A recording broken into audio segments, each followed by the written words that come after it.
আমরা বাঙালির তরফেও বুধবার যথাযোগ্য মর্যাদায় নেতাজি সুভাষচন্দ্র বসুর ১২৩তম জন্মদিবস পালন করা হয়। নেতাজির প্রতিকৃতিতে মাল্যদানের পাশাপাশি বাঙালি বাহিনীর তরফে নেতাজিকে এদিন গার্ড অফ অনার জানানো হয়।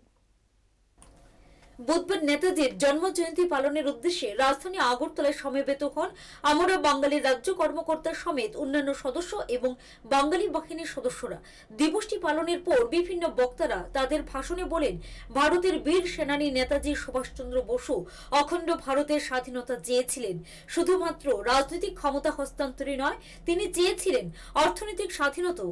কিন্তু ব্রিটিশদের দুর্ভিসন্ধি এবং ভারতের তৎকালীন কুচক্রী রাজনৈতিকবিদদের ষড়যন্ত্রের ফলে ভারত খণ্ডিত হয়েছে এবং বাংলা বিভক্ত হয়েছে।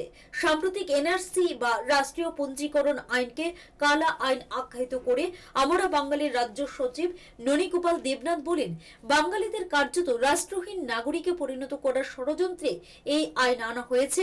নেতাজির জন্মদিবসটি জাতীয় ছুটির দিবস এবং দেশপ্রেমী দিবস হিসেবে ঘোষণা করার দাবিও করা হয়েছে।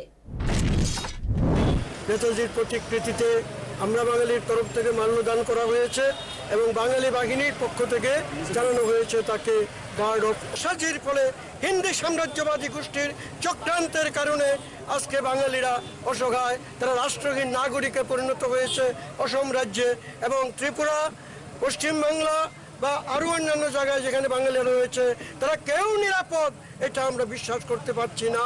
কেন্দ্রীয় সরকারের এনআরসি নামক যে একটা কালো আইন এখানে জারি করতে শুরু করেছে 2017 সাল থেকে, এর মূল উদ্দেশ্য বাঙালিকে ভারত থেকে বিতরণ করা, বাঙালিকে রাষ্ট্রহীন নাগরিক করা, এমনকি বাংলাকে পৃথিবীর মানচিত্র থেকে। এবং আজকের এই 23শে জানুয়ারি দিনটাকে ভারতীয় ছুটির দিন অথবা দেশপ্রেমিক দিবস, জাতীয় ছুটির দিন অথবা দেশপ্রেমিক দিবস হিসেবে এটাকে ঘোষণা করা হোক, নতুবা আমাদের সংগ্রাম চলছে।